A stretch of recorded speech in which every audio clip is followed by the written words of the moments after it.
Alrighty guys, it is officially set up. As far as I know, everything to do with the canvas tent itself is in place, all except for one piece that was not in the bag, but I'm sure White Duck will send one of those over ASAP. It's just a piece of wire that goes from the top here down to that corner, down to this corner in the back, just as a a protect-all to help hold the poles together in the event there was high winds. But I can tell you that that here, especially sheltered by all these trees, we're not going to be experiencing anything that would even budge this bad boy now that we've got everything in place. The one thing, like last night, it got dark before I could finish showing you guys what I was doing.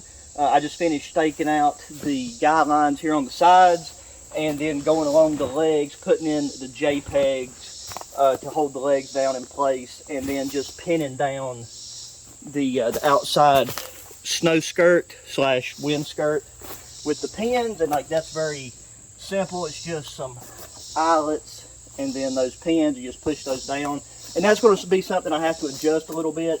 Like if the bottom looks a little wrinkled, that's why. It's because I wasn't sure, how I wanted to like place them.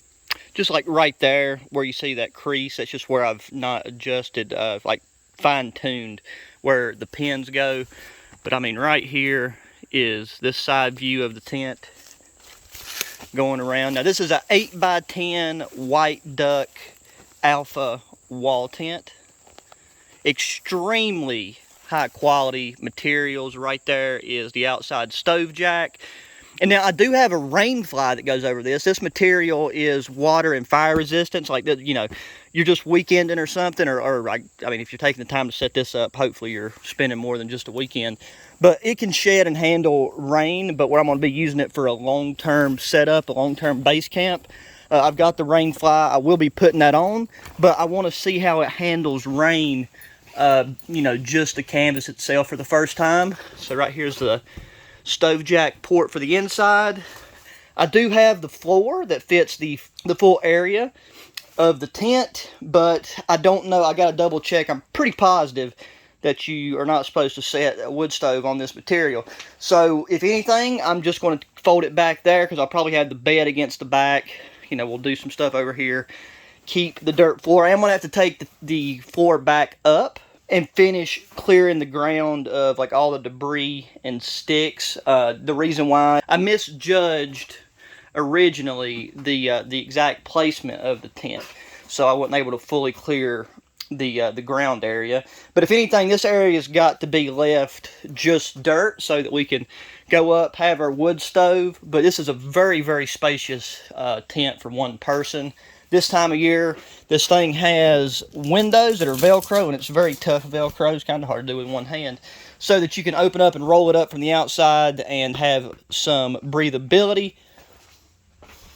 And where you got one on each side, you would have cross airflow, and then you have this bug net, so you could roll the canvas back, zip this up to keep flying insects away. And I've noticed since I put that skirt down and like pegged it, there's been pretty much no crawling insects in here, which I find pretty interesting.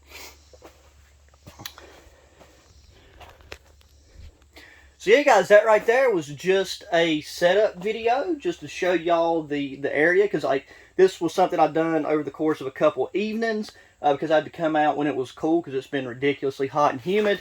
Even right now I'm sweating to death. And just clear the ground area, remove some of my old previous base camp, like bushcraft base camp stuff, like the fire reflector, the rocks, clear that, just do some cleaning up for this. And then I've never set up a wall tent like this before, only like shelters, canopies, things of that nature. So there's a little bit of a learning curve. But now that I know what I'm doing, if the area was already cleared and prepared, I'm pretty confident by myself I could set this up in around 45 minutes. But they highly recommend at least 2 people. Normally for using a tent like this, like an 8x10, with a wood stove, 2 people would be kind of ideal to still have space to do things, move around. If you're sleeping on the ground with a wood stove, you could easily fit 4 to 6 people with a wood stove if you're, side by side. If you're using cots, you could fit 3 people with a wood stove, store your gear underneath.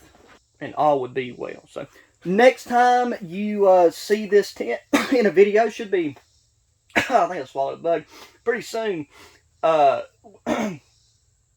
be doing an overnighter in it. I got to take and haul the cot out here and everything that I'm going to be using. I'm going to use some of the gear that I got right now, but I'll probably take and get some more semi-permanent camp furniture to go in here, and I got to bring the wood stove. I'm going to go ahead and get it installed just to see how everything sets. If I need to dig out just a little bit of ground to get the wood stove completely level, I'll do that.